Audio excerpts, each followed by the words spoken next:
eu vou te dar 8 motivos para você se inscrever no canal da Genial Investimentos. Linguagem leve, acessível e descontraída. Conversa com grandes nomes do mercado. Mais de 11 mil vídeos sobre finanças. Mais de 6 horas de programação ao vivo. Análise independente e de graça. Para você que é trader, aqui é o seu lugar. Tire suas dúvidas na hora com os nossos especialistas. Informação de qualidade em tempo real. Estude com tecnologia de ponta para garantir o melhor conteúdo para você. Quer saber mais? Visite o canal da Genial e descubra um novo jeito de investir.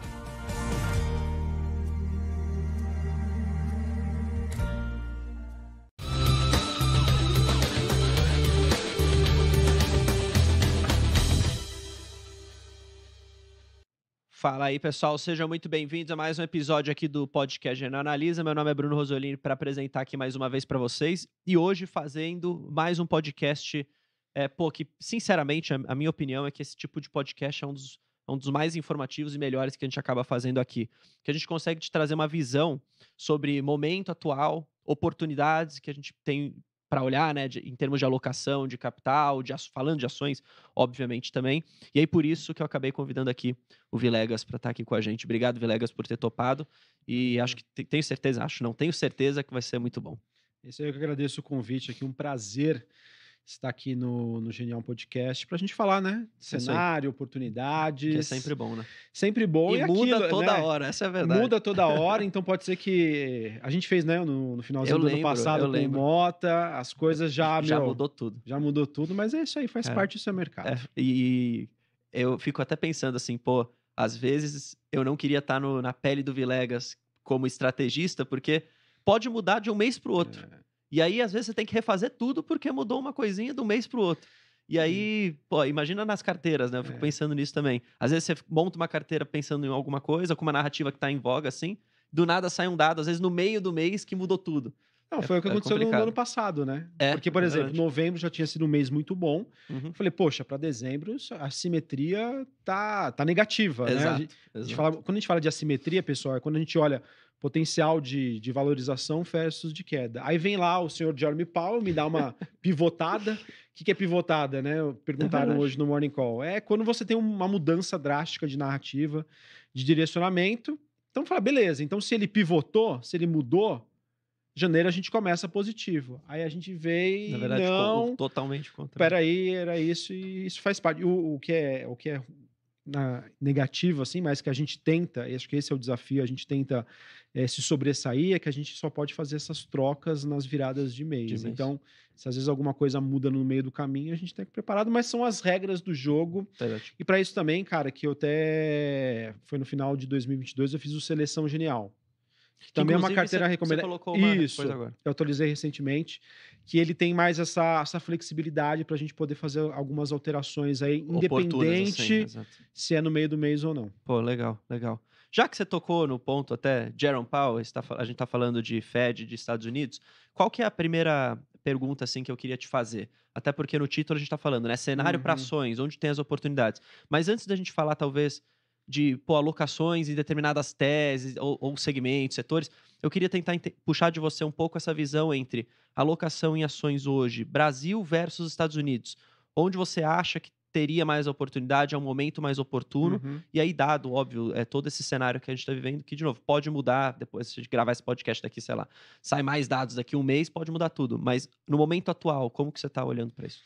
Bom, eu acho que falar sobre esse tema é super difícil, porque acho que 2023 foi o ano que muito analista, muito estrategista... que começa de um jeito e termina de outro. Exatamente, mas é aquilo, né?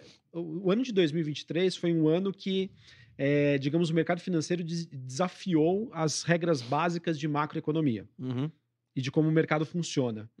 Por que eu estou dizendo isso? Porque foi um ano em que a gente teve uma subida da taxa de juros nos Estados Unidos.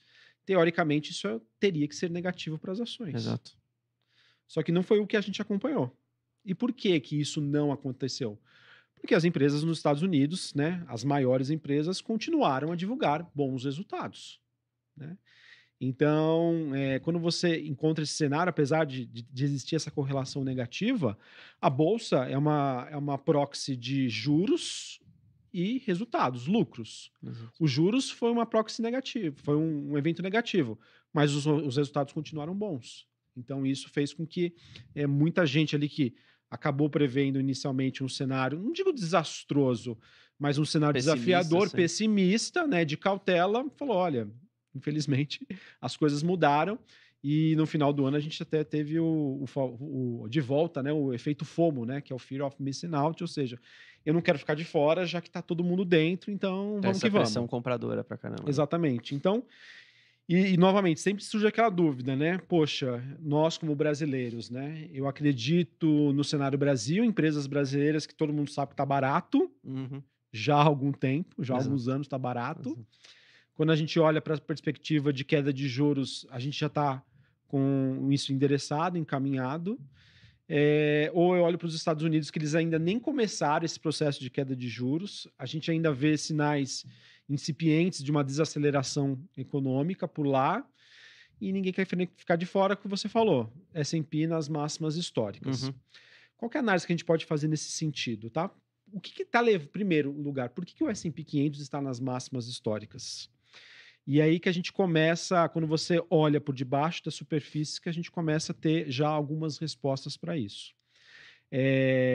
Se a gente, por exemplo, pegar o desempenho do S&P 500 no ano passado e separar 493 empresas e 7... Só 7 que levaram, né? Você vê que a gente tem um cenário muito distinto.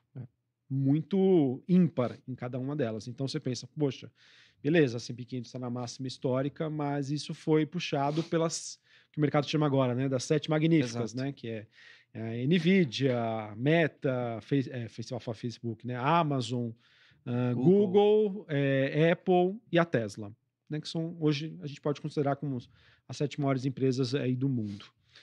E o restante, né? Então, assim, aí você parte para a segunda questão. Eu vou comprar Estados Unidos ou eu vou comprar as 7 magníficas? Entendi. Né? Acho que é um ponto. Eu vou comprar S&P 500 ou vou comprar as 7 magníficas? Ou será que alguma delas, em algum momento, pode escorregar, olhando aí para o ano de 2024? Então, olhando para os desafios que nós temos para a questão envolvendo o cenário norte-americano, em que está todo mundo discutindo, ainda está um pouco mais de lado, mas está todo mundo discutindo se vai ter pouso suave ou não. Estão gente dizendo aí que pode ser que não tenha nem pouso. Estão discutindo quando que vai ser o corte agora. Porque já começaram a jogar para frente, né? Essa aqui é a verdade. Não, começou a jogar para frente e mais. Já tem gente especulando que o Fed pode subir juros. Tem essa vertente também. Então, assim, aonde eu estou querendo chegar? Eu acho que saber para onde vai a economia norte-americana ainda continua sendo um grande desafio, tá? Olhando para 2024. Se posicionar em bolsa americana, para mim, eu acho que você teria que fazer esse stock picking, você teria que ser seletivo, e eu vejo que a assimetria joga contra. Ou seja, você pode estar posicionado, mas estaria protegido. Entendi. Tá? Acho que esse é o ponto. E aí, portanto, o Brasil estaria mais atrativo nesse momento para você? Estaria mais atrativo, só que, novamente, eu vejo que para Brasil... Olha só o ponto. Para Brasil dar certo, os Estados Unidos teria que dar errado. Entendi. Entendi. Dar errado em que sentido? Para mim, a gente vai ter uma plena sinalização de que a gente vai ter uma política monetária mais expansionista, ou seja, o corte de juros ele vai existir numa maior intensidade quando a gente vê sinais claros de uma redução da atividade econômica por lá. Para a atividade econômica se reduzir, as empresas serão impactadas. Se as empresas forem impactadas, a S&P é para baixo. Então, eu vejo que esse cenário que nós temos hoje de eu prefiro o Brasil, eu prefiro os Estados Unidos, eu acho que um vai na cola do outro. Mas para que dar certo, lá primeiro tem que dar errado. Faz sentido. E aí muitos podem questionar, Vilegas, então vamos fazer um long short? Brasil, compra Brasil, vende Estados Unidos? Quem quer estar posicionado nisso? Então... Neste momento. É verdade. Tá. É verdade. Então, Rosolini, para a gente ser... Às vezes o pessoal questiona, né? Vocês falam, não dá nenhum diagnóstico sobre. Então, o meu ponto é o seguinte. Eu hoje estaria posicionado em Brasil de peito aberto, sem proteções, tá? Estaria também posicionado em Estados Unidos, mas preparado... Assim, ou eu estaria preparado para uma atuação rápida do tipo... Eu vi que a coisa começou a se deteriorar ou deu alguma dor de barriga, eu saio fora. ou comprado em proteções, opções, essas coisas assim, para realmente estar... Mas você estaria posicionado mais em ações específicas, então? Isso, exatamente. Não em índice, por exemplo? Não. Em vez de um ETF, você preferiria fazer um stock picking de empresas específicas? Assim. Você pode ir nas 7 magníficas, que é onde o mercado está indo. Entendi. Tá seguindo esse fluxo. E Brasil eu gosto bastante, principalmente bancos e empresas de menor capitalização. Eu acho que é onde a gente conseguiria extrair as melhores oportunidades. Boa. Falando disso, falando de Brasil, até um ponto antes da gente entrar de novo nos setores, e aí a gente pode falar um pouco dessa questão de bancos, tudo, até mesmo a parte de elétricas, acho que talvez a gente possa comentar nisso, que são empresas mais maduras, né? E o pessoal às vezes quer fazer essa fala de rotação, aí tem gente que não faz, talvez você pudesse tocar nesse ponto depois. Mas o que eu queria perguntar antes? Porque o que a gente viu, só fazendo um paralelo, né? Até você posta isso no Genial Analisa, acho que toda sexta tem um gráficozinho lá de fluxo estrangeiro. Isso. Aí de finalzinho de outubro para novembro do ano passado, a gente viu o fluxo estrangeiro forte entrando aqui, o que foi um dos grandes, na minha visão, catalisadores para a gente ver a bolsa subindo. Na verdade, foi isso, foi né? O principal. Foi praticamente isso. Foi isso. Aí o que a gente viu do começo desse ano para cá, na verdade, é um fluxo estrangeiro saindo. Só que aqui tem um ponto legal, que era o institucional entrando. Então, meio que, entre aspas, não dá para dizer exatamente que foi isso, mas parece que deu uma segurada na bolsa, porque se o institucional tivesse saindo também, a gente veria uma contração, pelo menos é a minha visão, me corrija se eu estiver errado. E aí, o que eu queria te perguntar é o seguinte, esse institucional, ele está hoje posicionado em Brasil por essa razão de valuation barato e mais certeza, de certa forma, e o estrangeiro ainda está olhando questão macro, por isso que ele está saindo? Como que você classificaria as duas coisas assim? Perfeito. Bom, a gente teve, como você mesmo disse, né, um forte fluxo de entrada de investidor estrangeiro olhando para 2023, mas principalmente novembro e dezembro. Foi surreal. Exato. O que justificou essa entrada gigantesca? A queda das treasuries nos Estados Unidos, ou seja, a gente teve um movimento de treasury, ou seja, de quanto que o mercado precifica uma taxa justa para os títulos do governo, né, de 2, 5, 10 e 30 anos, a gente gosta mais de olhar ali o vencimento intermediário, que é o vencimento de 10 anos, esse vencimento saiu de 5 para 3,8. Isso é muito significativo. Né? Você sair de um título que no finalzinho de outubro você comprava garantindo um rendimento de 5% ao ano para os próximos 10 anos, isso sair para 3,8% é muito significativo. Tá? É um movimento muito, digamos assim, é um movimento muito brusco. Quando isso aconteceu, qual foi a leitura do mercado? Poxa, se eu tenho uma taxa de juros que na precificação ali dos investidores está saindo de 5 para 3,8, isso significa dizer que o Fed vai começar a cortar juros o quanto antes, em 2024. Se ele vai cortar juros o quanto antes, isso significa dizer que é menos risco para a economia americana, por consequência, menos risco para a economia global. Aonde eu quero estar posicionado? Aonde tem coisa barata, né? E de grande potencial de valorização. É aí que o mundo começou a olhar com mais carinho os emergentes. Quais as opções que o investidor estrangeiro tinha? China, que está numa situação crítica em termos de desempenho econômico. Então, acaba sendo bola fora. Rússia em guerra, África do Sul com problemas, Índia, que seria uma grande opção, cara, um valuation caro. México também não muito... O que sobrava? Brasil. Entendi. Então, o Brasil acabou sobrando aí nessa equação e a gente vê uma enxurrada de dinheiro para cá. Isso fez com que a Bolsa se valorizasse bastante. Era um momento em que, então, esse investidor estrangeiro com certeza estava olhando para essa questão macro e na ponta oposta a gente tinha um institucional saindo, ainda prejudicado pelo efeito juros altos aqui no Brasil e saques da indústria, né, de fundos como um todo, tá? Que acaba gerando esse efeito cascata. Quando entra em 2024, Rosolino, nesse cenário foi o que a gente comentou, muda um pouco. Né? Você tem ali o Fed, que no final do ano passado deu aquela pivotada, dando 2 passos para trás. A gente viu ainda dados relacionados à economia norte-americana que mostram uma resiliência, principalmente do mercado imobiliário, e um CPI, um dado de inflação que assustou todo mundo. Sim. Ou seja, qual que é o cenário que a gente trabalha agora? Pode ser que daqui para frente o Fed demore mais tempo para começar a reduzir juros. De qualquer maneira, a intensidade, o tamanho do movimento vai ser menor.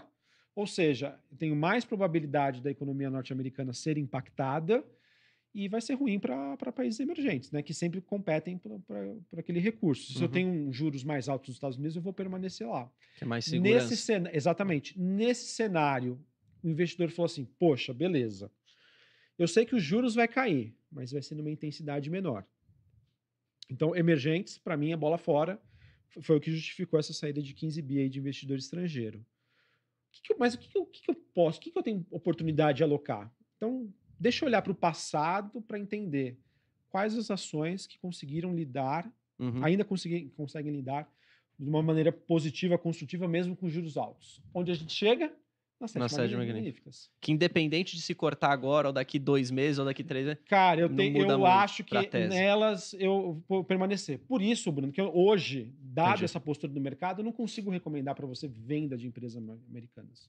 Porque se esse cenário se confirmar para 2024, de uma economia norte-americana que ainda pode ter um crescimento, pode ser resiliente, e as taxas de juros vão demorar para cair, essas empresas foram as que entregaram resultado nos últimos 2 anos. Por que agora seria diferente? Entendi. Ou vai ser muito desastroso? Não pode ser que não seja desastroso. Novamente. Então, segue o jogo. Eu permaneço nessas empresas, mas, obviamente, como a assimetria é negativa, os desafios são maiores, né? Você acertar uma vez, 2, né? Aquela questão da probabilidade, vai ficando mais difícil. Vai ficando mais difícil, por isso que eu falo da assimetria, mas tem ali a questão que eu comentei, estaria posicionado, mas pensando também em ter proteções para isso. Tá? Beleza, a gente teve esse fluxo de saída, mas em contrapartida, olhando para os fundamentos do Brasil, né, levando em consideração que o institucional está super leve, ano passado ele vendeu, o net saída de bolsa foi de 66 bilhões de reais. Quando a gente olha para o investidor institucional, a gente realmente começou a ver esse... Até está positivo esse ano. Já. Passou para positivo, exatamente. O que institucional compra? Ele compra empresas ligadas à economia doméstica. Ele compra ali empresas de menor capitalização. Então, para mim, né, a leitura que eu faço olhando para fluxo é que o investidor institucional ele aproveitou essa janela de oportunidade, dado que ele conhece, né, melhor do que o investidor estrangeiro, os fundamentos Brasil. E para mim, Bruno, independente do cenário que nós teremos no mundo, alguns fundamentos Brasil eles são intactos. Quais são esses fundamentos Brasil, olhando para a situação doméstica? A gente vai ter uma continuidade da queda dos juros aqui no Brasil. Tá? Estados Unidos para mim, é o acelerador ou o freio para você balizar, mas a direção é para baixo. E para mim, eu acho que a gente sai, olhando para o ciclo microeconômico das empresas, de um processo em que a maioria das empresas brasileiras listadas, obviamente, no Ibovespa, sai daquele movimento de desaceleração para um movimento de recuperação. E isso, por si só, já é o suficiente para a Bolsa brasileira ter uma valorização. Tá? Então, para mim, eu acredito, claro, né, salvo num desastre muito grande que a gente vai ter em termos macroeconômicos lá fora, um Black Swan, ou seja, um evento inesperado, eu vejo os fundamentos Brasil de maneira positiva, construtiva. E que, para mim, China e Estados Unidos, eles são catalisadores. Catalisadores no sentido de que podem puxar para baixo ou podem puxar mais para cima. Mas, para mim, eu ainda olho com bons olhos essa expectativa em torno das empresas no Brasil. Por quê? A gente veio de um ciclo de alta dos juros aqui no Brasil desde 2021 até 2022. A gente já iniciou esse processo de queda de juros, ou seja, levando em consideração que as empresas listadas aqui no Brasil, né, em bolsa, são as melhores, né, as que têm mais acesso a crédito, as que têm acesso às melhores pessoas, às melhores cabeças. Para mim, elas já fizeram, digamos, o trabalho sujo, que é se readequar para um cenário difícil, né, que era esperado para todo mundo. Que teoricamente agora esse cenário difícil deixa de ser tão difícil assim, né? Exatamente. Então, daqui para frente, apesar de ser ainda difícil, é mais fácil, é menos difícil, é mais fácil do que nós tivemos no ano passado. Então, dentro desse cenário, o que eu vejo? Essa assimetria positiva para o Brasil, tá? Porque o preço joga a favor e, para mim, o pior momento já ficou para trás. Claro, o Brasil não é uma ilha. Se lá fora dá uma dor de barriga, que sofre também, mas se recupera primeiro. Porque o fundamento, o país está melhor. Exatamente. Então, quando a gente... Até hoje, eu no One Call discutindo com o Motinha do tipo... muito se falou de pouso suave nos Estados Unidos, mas qual hoje é o país que tem condições realmente de trazer esse pouso suave? Brasil. Tá? Em que a gente começa a ter aí revisões para cima de PIB, esse momento microeconômico das empresas, para mim, eles são bons, e é nisso que eu consigo enxergar essas boas oportunidades, e eu acho que o institucional ele também viu isso. Tá? Olhando para frente, sabendo que os juros vão cair, a captação, né, vai voltar a se tornar positiva, porque é aquele efeito, né? Os juros começam a ser menores, as pessoas migram da renda fixa para renda variável, eu já quero estar posicionado. Então, se eu já quero estar posicionado, eu não posso esperar o dinheiro chegar. Eu tenho que antecipar esse movimento. E o investidor estrangeiro me deu de bandeja, né? Porque ao invés de eu comprar uma bolsa a 134, 135, eu estou comprando agora a 127, 128. É verdade. Não, faz sentido. E aí, nessa ideia da gente olhar Brasil, porque, de fato, quando você vai olhar múltiplo, Ibov, você até posta o Estratégia em Ação, que é um relatório muito bom para a gente ter essa noção, né, de valuation em si, de bolsa. Quando você olha para todas as médias, seja Ibov, aí você tira Petro e Vale, aí você olha só small cap, você olha só empresas... Tudo, na verdade, resumidamente, a gente vê com um nível, em termos de PL, que é o indicador que você usa, bem atrativo, né? Comparado à história. Inclusive, acho que abaixo de um desvio padrão da média, na grande maioria dos gráficos ali que você postou. É isso aí. E aí, a pergunta que fica, então, é... Ok, tá tudo barato, beleza. Agora, onde alocar? Como talvez compor um portfólio nesse cenário? É um all-in small caps? É... meio a meio com empresas mais perenes? É empresa de dividendos ainda nesse cenário? Como que você vê, assim, em termos de alocação, onde você acha que seria mais oportuno, assim? Bom, perfeito. Assim, a princípio, como você mesmo disse, né? A gente vê muita coisa barata. E sempre tem aquela dificuldade aí do stock picking, né? De você realmente conseguir vencer o mercado. Mas eu vejo que essa simetria ela é tão bacana, e eu vejo que ela joga a favor do investidor, que para mim, Rosolini, eu não seria contra o investidor que falasse assim: Villegas, eu não quero comprar fundos de nenhum grande gestor, eu não quero seguir as suas carteiras, porque com uma simetria favorável, para mim me basta comprar um ETF aí de BOVA 11 ou de Small 11. Para mim tá tudo certo. Diferente dos Estados Unidos, que para mim, né, um stock picking poderia fazer a diferença. Eu acho que agora, aqui no Brasil, não. Eu realmente, assim, eu não teria contra-argumentos... Para te falar que não valeria a pena. Para falar que não valeria a pena de você comprar um BOVA 11 ou um Small 11 da vida ali e deixar as coisas acontecerem. Tá? Porque, realmente, é aquela questão que eu falo. O trabalho que eu estou tentando fazer, até conversando com o Mota, né, dessa dificuldade de acertar o cenário, dessa questão macroeconômica que muda muito, é de tentar focar na temporada de balanços. E eu foco na temporada de balanços realmente olhando ali para o ciclo microeconômico das empresas. Tá? É isso que, para mim, tem feito a diferença. Tá? De olhar e, assim, novamente, se o investidor gosta de ter esse trabalho, de nos acompanhar, eu estou utilizando disso para tentar buscar essas oportunidades. Digamos assim, o que eu tenho buscado de monitorar para ver essas oportunidades? Bom, para mim, eu tenho olhado aí nos últimos trimestres o que já está dando certo, então, tendenciosamente, podem continuar. Ou daquelas empresas que estão numa situação ruim, mas que, para mim, o efeito juros é um catalisador de recuperação para ela. É aquela empresa ali que está se afogando e a mão dos juros vem falar assim: minha filha, tá aqui, ó. Deixa eu te reerguer. Eu sei que o crescimento econômico não vai te ajudar, mas o efeito juros vai te dar um alívio. Tá? Por que eu falo isso? Normalmente são aquelas empresas que são alavancadas, né? Que se elas continuarem com o mesmo nível de receita que elas tiveram nos últimos anos... Tudo mais constante. Se eu tenho apenas o efeito juros, isso já é o suficiente para ter uma melhora nos resultados. Ela consegue respirar. Por isso que as projeções de lucro por ação estão subindo. Exatamente. Muito nesse sentido. Muito pode ser por isso, né? Nessa questão envolvendo queda de juros, que é um efeito, assim, multiplicador, podemos dizer, aqui no Brasil. E por isso que o cenário, o que eu falo, né? O cenário norte-americano, ele acaba sendo um catalisador. Porque quanto mais rápido a taxa de juros cair lá, melhor para o Brasil. E daí que a gente responde aquela minha indagação inicial, né? Que minha colocação inicial. para mim, para a gente, né? Quanto mais os Estados Unidos der errado, ou seja, eles precisarem baixar os juros, melhor para o Brasil. É verdade, porque tudo ou mais constante vai ajudar empresas mais alavancadas aqui. Exatamente. Então, para mim, assim, os ventos de Brasil, eles por si só, eles já são favoráveis.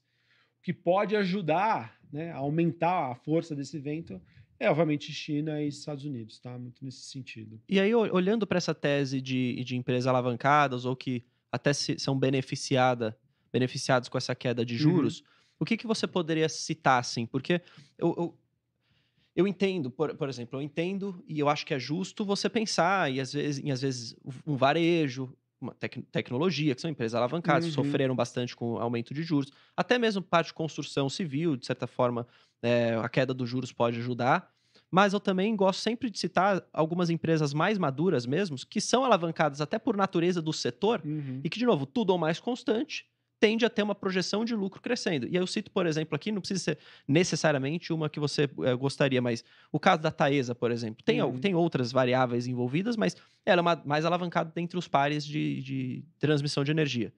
Tudo ou mais constante, simplesmente pela queda de juros, isso alivia e traz uma projeção de lucro por ação maior, só por conta disso. Então aí fica a questão aqui. De novo, Taesa fez só um exemplo. Sim. Mas talvez não valeria a pena também posicionar uma carteira, olhando para esse cenário de queda de juros, em empresas maduras? Sem dúvida. Eu acho que, olhando para o cenário de queda de juros, a gente acaba tendo oportunidades... Em meio tudo, né? Em tudo. Em Eu tudo. concordo. E quer ou quer não, Rosolino, se a gente parar para pensar, nós como brasileiros, nós temos o privilégio de ter à nossa disposição o setor elétrico, né? É verdade. Tem essa sorte. Que são empresas ali que, claro, existem diversos tipos, momentos, mas são empresas que, quando você tem um aumento de taxa de juros, esse aumento de taxa de juros acontece porque a inflação está alta. Quem que consegue repassar esse custo? São as elétricas. As empresas do setor elétrico. Quando você tem um cenário de queda de juros, essas empresas ficam mais atrativas, né? Porque o investidor sempre faz aquela conta. Comparação. O que vale mais a pena? Eu comprar um título de renda fixa ou comprar uma ação do setor elétrico, que eu tenho toda aquela previsibilidade. E aí, quanto maior essa diferença, mais atrativo exatamente. seria. Então, assim, falar do setor elétrico, para mim, Rosolino, a gente poderia falar dele em qualquer tipo de cenário. Verdade. Tá? O que eu... Vou ser bem sincero contigo, tá? Para mim, por exemplo, aquele investidor de ações de longo prazo, ter uma ação do setor elétrico, para mim, a diferença é o tamanho do aporte. Eu concordo com isso. É o tamanho do aporte. Depender do momento, a depender, mais, né? E eu gosto muito... Aí é aquilo, tá? Obviamente que você tem que olhar os fundamentos, mas pro setor elétrico eu gosto de utilizar a questão técnica. Né? Tem um gráfico que eu técnico posso... para você calibrar o aporte, você está dizendo? Exatamente. Entendi. Exatamente. Tem um gráfico que eu posto no Estratégia em Ação que ele pega o Ibovespa e ele me mostra quanto desvios padrão ele está acima ou abaixo da média de 6 meses. Tá? Quanto mais abaixo da média de 6 meses, né, ou seja, mais desvio padrão distante, maior é o meu aporte. Quanto mais acima da média de 6 meses, menor é o meu aporte. Mas você mantém a consistência aportando. Então, para mim, falar de setor elétrico, falar de Taesa, transmissão paulista... Não, é verdade. Eu toco nesse ponto porque é isso. Eu queria que você trouxe essa visão para ver como estrategista, se você se livraria nesses momentos dessas empresas. O que você está falando, não. É talvez ter um peso menor para aporte, às vezes aportar mais em outras, mas mantendo essa empresa. Exatamente. Para mim, a única diferença em qualquer cenário é o tamanho do aporte que eu faço no setor elétrico. Porque não tem como, cara. São empresas que, independente do cenário, teoricamente, elas performam bem. E por isso que é aquilo, né? Acho que todo investidor ou amante do setor elétrico, ele deveria ser um amante de crises. Porque é nas crises que você consegue comprar os melhores preços desse tipo de empresa. É verdade. E depois receber um bom resultado na recuperação. Exatamente. Seja via remuneração de dividendos, seja depois uma volta e a valorização delas. É isso. Então, mas aquilo, em termos de cenário, eu acho que independente. Acho que o setor elétrico, novamente, o que eu vou definir para o investidor de longo prazo é o tamanho do meu aporte. Legal. Então, para mim, é a mesma. E aproveitando o tema, tá? Que é uma visão que eu tenho sobre questão de empresas que podem se beneficiar desse cenário de juros, o que mais me chama a atenção são aquelas empresas que, nos últimos anos, elas fizeram um trabalho de aumentar a sua alavancagem, e muito desse aumento de alavancagem foi por conta dela olhar para frente, enxergar potenciais de resultados melhores, e ela fez isso o quê? Através de aquisições de empresas. Então, para mim, os setores que mais fizeram isso nos últimos anos, ou se readequaram ao cenário local, ou olharam para frente e jogaram uma projeção, são 3. Que são os setores de supermercado, educação e saúde. Tá? Então, supermercado, varejo alimentício. Varejo alimentício ali. Carrefour, Açaí e Pão de Açúcar. Eu acho que são empresas que passaram por um momento difícil, em que os resultados vieram piores, mas não porque elas foram menos competentes. Foi porque elas estavam num momento de maior alavancagem, grandes aquisições, de reestruturação, e que agora, com a queda dos juros, os resultados tendem só a se potencializar. O setor de saúde é a mesma coisa, tá? Foi um setor que, nos últimos anos, passou por diversas fusões e aquisições, e, para mim, o efeito dos juros vai ser muito significativo. E o setor educacional, ele acaba vindo nesse sentido, num setor que precisou se readequar ao mundo pós-pandemia. Se a gente parar para pensar em termos do impacto, né, que trouxe para a Covid-19, o setor educacional foi o setor um dos mais atingidos. E que ele precisou passar aí por diversas mudanças e alterações aí nos últimos anos, que, para mim, o efeito juros e tudo que eles fizeram aí nos últimos anos vai começar a ser colhido aí. Já começou, na verdade, mas tende a ser colhido. Nomes que eu gosto, então, tá? Da parte dos supermercados, eu acho que eu gosto bastante. Já falei, eu gosto de todas ali praticamente, tá? É Carrefour, Açaí principalmente, e Grupo Pão de Açúcar. Açaí seria a preferida, então? Seria a minha preferida. Em ordem de preferência, Açaí, Carrefour e Pão de Açúcar e Carrefour, tá? Essa seria a ordem de preferência. Olhando para o setor educacional, eu gosto bastante de Dux, tá? Inclusive, ela faz parte aí das nossas carteiras recomendadas. Foi uma das maiores altas do ano passado, Foi uma das maiores altas do ano passado. Acredito nessa valorização para esse ano, menor do que nós tivemos ano passado, mas eu ainda acredito nesse crescimento. E na parte de saúde, é um pouco mais agressivo, um pouco mais arriscado, mas gosto bastante de Hapvida, tá? E Redditor, tá? Acho que seriam essas as minhas principais escolhas que eu tenho aí, olhando para 2024. Legal. Falando dessas... Você tocou num ponto que, um pouco no começo da sua fala, que foi dessa questão do Brasil apresentar um cenário de pouso suave.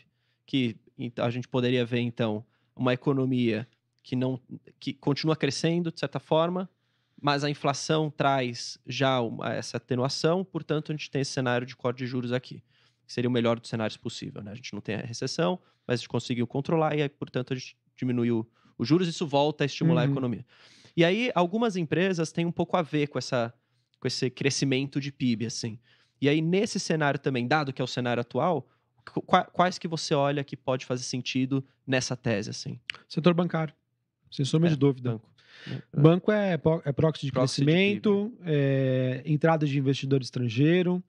Então, olhando para 2024, gosto bastante desse setor bancário. A gente já vinha acompanhando aí umas melhora, né, dos resultados, não para todos, tá? Então, apesar de gostar do setor, eu acho que vale a pena ser seletivo. E a gente vem acompanhando, Rosolini, não tem jeito, tá? Os índices de inadimplência melhoraram bastante, tá? Já mostraram aí uma certa estabilidade. Isso mostra que o brasileiro está com mais renda disponível. Se ele está com mais renda disponível, ele vai querer pagar ali as suas dívidas, tá? Ele vai querer diminuir a sua alavancagem. E, cara, não precisa ir muito longe, não. Olhando para o setor bancário, né? A gente tem Itaú como player privado aí de melhor resultado. A gente tem Banco do Brasil, que eu vejo um momento microeconômico um pouco mais desafiador. Eu acho que ele vai passar por uma certa desaceleração em termos de resultado. Só que, em contrapartida, a gente tem um banco ainda que negocia com o maior múltiplo do setor e valendo menos do que o seu patrimônio. Tá? Então, o preço em Banco do Brasil faz a diferença. É verdade. Tá? E eu gosto bastante também desses bancos digitais. Banco Inter e Nubank também acho que são apostas aí interessantes, olhando aí para o potencial de crescimento aí que essas plataformas têm. Em termos de valuation, só para trocar nesse ponto de Banco do Brasil, então você acha que mesmo depois dessa alta, ele ainda continua atrativo em termos de múltiplo, frente ao resultado que ele está trazendo? Frente ao resultado, sim. Tá? Se a gente comparar aí um Itaú que negocia entre 1,5 a 2 vezes o seu valor patrimonial, Banco do Brasil está acho que 0,97, não está não chegou nem a 1. Então, o momento micro, para mim, mostra uma desaceleração. mas o preço justificaria. Justificaria, tá? Esse ponto. Nessa toada também, eu não sei se dá para colocar no mesmo, nessa mesma caixinha, mas e seguradoras, assim, o pessoal poderia ver dessa forma ou é um cenário um pouco mais, um pouco diferente? Porque muita gente fala, né, que esses juros afeta a seguradora. De fato afeta, mas aí, dado que a gente tem crescimento, você não vê, às vezes, compensando um operacional, de certa forma? Eu vejo que assim, que ainda há a possibilidade de um cenário mais favorável para as seguradoras, tá? Olhando para elas, a que eu mais gosto hoje é Porto Seguro, mas a questão que eu vejo de cuidado, de alerta com essas empresas, é que, para mim, o cenário macroeconômico se torna mais desafiador, que é a queda dos juros. Tá? Então, eu vejo que eu acho que é a mesma situação das empresas nos Estados Unidos. Não estaria de fora, mas eu teria uma maior atenção com elas, tá? Em termos de qualquer desacelerada mais forte aí, eu acho que seria prejudicial para essas companhias. Novamente, avaliando...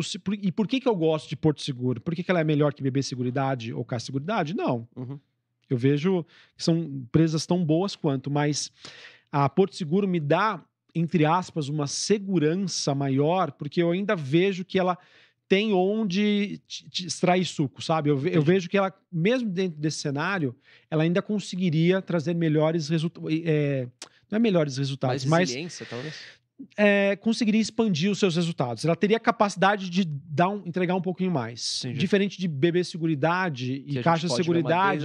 Exatamente. Que eu acho que essas empresas teriam que trabalhar muito mais para conseguir entregar ainda uma expansão dos seus resultados. Entendi. Tá? Então, gosto de seguradoras. Eu acho que é um player interessante para quem gosta de receber dividendos, mas eu vejo elas, entre aspas, tá dado, claro, as suas devidas proporções. Aquilo de você estar pagando... Você tem um risco grande de começar a entrar no final da festa. Nessa virada de chave, ciclo, de você ter assim, juros menores, exatamente, nesse sentido. Uma outra questão também que eu acho que é legal de tocar aqui, que a gente está vendo agora, recentemente até saiu a questão da... Eu acho que... Eu não sei exatamente o que aconteceu, mas a Sabesp divulgou um documento sobre a questão das privatizações.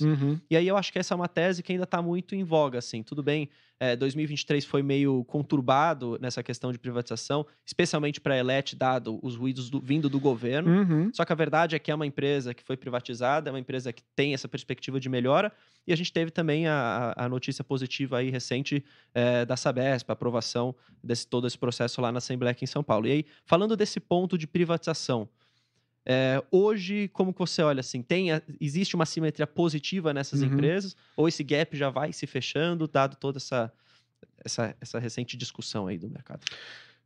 Voltando até a falar do cenário de 2023, né, em que a gente estava muito conservador no início. Eu estava, e um dos meus maiores medos era o que esse governo vai fazer? Voltar atrás de tudo, né? Exato. E eu errei o cenário. Mas sabe quando você erra e você fica feliz de ter errado? Ainda bem, né? Ainda bem que... eu não digo, ainda bem que eu errei, mas ainda bem que eu estava errado. Tá? E eu acho que um dos grandes pontos que a gente teve aí para 2023 e que fortaleceu a tese Brasil, e que, para mim, eu entro olhando para 2024 com essas teses fortalecidas, que são as teses envolvendo privatização, é o enfraquecimento do governo. Em que você tem hoje, pelo menos até o momento, o Congresso mandando e desmandando. Eu também tenho essa visão. Acho que o governo perdeu um pouco da força que ele tinha.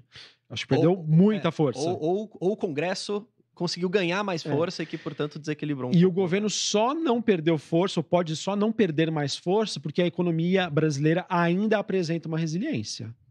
Porque um governo enfraquecido, com economia ruim, cara... Era igual a Dilma. Foi o que aconteceu com a Dilma lá. O pessoal tá pedindo... O Lula falou umas besteiras aí, o pessoal tá pedindo impeachment. Pra mim, acho que não vai dar em nada. Mas se a gente tivesse esse cenário de... Poderia, talvez... De economia fraca... Eu também acho. Tá? Infelizmente, a gente mora num país em que existem diversas coisas ruins que não derrubam o presidente. Mas uma coisa derruba. Economia. Economia derruba o presidente. Eu acho que eu concordo. A economia, na verdade, acaba sendo o fogo. E aí, como se espalha esse fogo, aí são as outras questões. Mas, exatamente. Mas a chamazinha primeira... Acho que eu não vou entrar na razão, o que é certo. Esse não é o nosso objetivo, mas o ponto que eu queria trazer é o governo foi enfraquecido. A gente tem um congresso aí que o Arthur Lira ali que tá independente, pessoal. Novamente, não estou entrando no mérito se o que está sendo feito é certo ou errado. Exato. Eu estou dizendo assim, quem que está mandando na parada? O que está acontecendo? O que está acontecendo? A gente tem um congresso hoje que é muito mais forte do que o governo. Então, nesse sentido, tá, eu vejo que isso, na minha opinião, favoreceu e tende a continuar favorecendo, que são as teses envolvendo a privatização dessas empresas. E, novamente, Rosoline, se eu vejo um certo nível de blindagem em Brasil, olhando para o contexto microeconômico e para o processo de queda de juros, quando você desce mais um degrau, né, nessas teses de investimento, essa questão envolvendo a privatização dessas companhias, cara, é o suficiente para essas empresas divulgarem resultados melhores, independente de contexto macroeconômico Brasil ou internacional. Tá? Então, gosto bastante das duas empresas aí que a gente tem mais convicção nesse processo, obviamente a Sabesp e a Eletrobras. Existia até um maior potencial, o mercado questionando a possibilidade, né, das empresas mineiras, né, das estatais mineiras serem privatizadas, mas a gente teve uma ducha de água fria aí, então acaba sendo um pouquinho mais arriscado. Mas eu vejo que estar posicionado Brasil, Sabesp e Eletrobras, eu acho que é uma oportunidade bastante interessante, tá? Não vou nem entrar no mérito de, Eletrobras, todo o potencial que a empresa tem de fazer de redução de custos, melhora de contratos, melhorar a sua performance. O marco de saneamento, como ele pode ser importantíssimo ali para a Sabesp. Exato. Então, para mim, ainda vai continuar tendo ruído de governo. Esse ano é um ano de eleições municipais. Mas, para mim, se sobressaiu ao primeiro ano de governo, né? Naturalmente, todo primeiro ano de governo é um ano que ele faz a festa. E teoricamente é para ser o ano mais forte, né? Eu acho. Quer dizer assim, é um ano em que o governo, teoricamente, ele teria maior margem de manobra, poder político. E não foi o que aconteceu. Levando em consideração isso, eu acho que para esse ano e para os próximos fica mais enfraquecida essa questão. Claro, a não ser que a gente tenha uma mudança muito significativa. Então, para mim, esse ano ruim para o governo no primeiro ano de mandato acaba sendo positivo para essas teses de privatização. Boa, maravilha. Maravilha. Villegas, muito obrigado, então, pela sua presença. A gente conseguiu passar por bastante coisa. Faltou alguma coisa que você gostaria de falar? Só, talvez, o único ponto que a gente não comentou sobre China. Não comentamos. É verdade. Temos tempo aqui? Tem. Vamos falar, é verdade. E até tocar, esqueci. Eu queria ver essa questão de commodities, né? Às vezes mineradoras siderúrgicas, como que você está olhando? É verdade. Quase esqueci. Vamos lá. Não sou especialista em China. E quando a gente não é especialista, a gente vai atrás de material, vai atrás de informação para entender o que está acontecendo com a economia chinesa. E que, obviamente, pessoal, China poderia ser uma surpresa positiva que ajudaria na tese Brasil se ela conseguir entregar, né, um resultado melhor do que o mercado espera. E até pouco tempo, digamos que eu ainda tinha uma certa esperança em China, em termos de crescimento econômico, de que ela poderia entregar, poderia ajudar o Brasil em algum sentido. Mas, ouvindo ali especialistas, fiquei um pouco mais preocupado, no entendimento de que a situação na China me parece hoje ser digamos assim, um buraco mais embaixo do que eu esperava. Bom, o que acontece com China, né? China, acho que desde a pandemia da Covid-19, a gente teve uma sinalização aí de mudança da matriz econômica, aquela questão que envolve prosperidade comum, em que China cresceu muito nos últimos anos, mas a gente teve crescimentos divergentes. Então, o Xi Jinping, né? Ele foi lá e falou assim, não, a China precisa continuar a crescer, mas eu não posso jogar nas costas ou do setor imobiliário, que é um setor que carrega essa filosofia mais especulativa, ou de quem investe em bolsa. Por que isso, né? Porque se a gente parar para pensar, qual que é a cultura do Xi Jinping? Em que mundo, em que ambiente que ele nasceu e se desenvolveu? Foi um ambiente em que as pessoas, para serem dignas, elas precisam trabalhar. Eu não posso simplesmente ali herdar um dinheiro, herdar um recurso... E, teoricamente, entre aspas, não fazer mais nada, né? Depois. Exatamente. Eu preciso ser produtivo. E faz sentido, né? Porque se a gente parar para pensar, onde que a China atuou para tentar? Ela atuou no mercado de jogos, né? Porque na cabeça do Xi Jinping, um jovem que já teve ali os pais que construiu tudo, não pode ficar jogando videogame, né? Ele tem que trabalhar. Então, vou desestimular a área de jogos. Bolsa, a mesma coisa. Bolsa, a mesma coisa. Eu não posso, alguém que recebeu uma herança ou ganhou um pouquinho, multiplicar o seu patrimônio simplesmente por investir em ações. Eu tenho que desestimular o setor imobiliário também, que é um setor que hoje acaba tendo uma grande carga especulativa. Então, eu preciso fazer com que as pessoas precisem se mexer. Eu preciso que as pessoas queiram trabalhar. Ele está certo nessa visão? Sim, talvez faz ali algum sentido, mas toda atitude tem um preço. Qual que é o preço hoje? A gente vê um investidor estrangeiro que está nas suas menores alocações em China, a gente vê um mercado de ações próximo das suas mínimas e um mercado imobiliário que dá dando sinais de fraqueza, dado que a gente viu aí de quebra de grandes empresas. Qual que é a consequência de você mexer nesses setores, mas em específico, Rosolini, no setor imobiliário? O chinês, diferente de nós brasileiros, ele não conta com a previdência social. Ele não tem previdência. Ou seja, quando ele se aposenta, ou seja, quando ele não tem mais condições de trabalhar, de onde ele vai tirar os recursos dele? Ele vai tirar de tudo que ele investiu, né? Que se ele capitalizou durante a casa. Exatamente. São os imóveis. E uma parte disso, além dos recursos que ele investe, é o setor imobiliário. O que você faz quando você tem aí a principal... Hoje, eu acho que 40% da poupança do chinês é imóvel. O que você faz ou como você se sente confortável em gastar se boa parte dos seus bens está desvalorizando? Exato. Pô, calma aí, não vai dar para eu consumir tanto, vou ter que dar uma segurada. Aí a consequência é a economia. Exatamente. Então eu vejo que hoje a China ela tem um desafio gigantesco de como que eu volto a fazer com que o chinês gaste. Esse sentimento de confiança. Se a principal poupança dele, já que ele não tem previdência social, já que ele não tem aposentadoria, hoje está valendo muito menos do que ele tinha nos últimos anos. Por conta de tudo isso, dessa carga especulativa que eu quis tirar do mercado de ações, do setor imobiliário, da parte de jogos. Então, realmente, é um desafio que, para mim, é uma solução que você não se resolve no curto prazo, simplesmente querendo estimular a economia. Para mim, você precisa ter alguma reforma muito grande, alguma mudança de comportamento que, para mim, demora muito mais tempo. Sim. Tá? Então, na minha concepção, olhar para a China hoje é um país que, sim, por si só, vai voltar a ter um potencial de crescimento, não vai ser como entregou nos últimos anos, mas que vai passar por essa mudança estrutural. E, para mim, isso, obviamente, tende a impactar commodities, principalmente ligados à parte de infraestrutura, tá? A parte de mineração, siderurgia, são setores que, na minha opinião, tendem a ser mais prejudicados. Porém, é aquilo, Rosolini, eu posso deixar de consumir, mas botar comida na mesa, isso não vai faltar nunca. E aí, acho que entra o Brasil nesse sentido, do tipo... Eu posso usar menos o meu carro, eu posso construir menos estrada, menos prédio, mas comer eu sempre vou precisar. Então, essa parte de alimentos, né, no geral, eu acho que a demanda tende a continuar constante, eu ainda consigo enxergar com viés de crescimento. O que me gera impacto, olhando para o...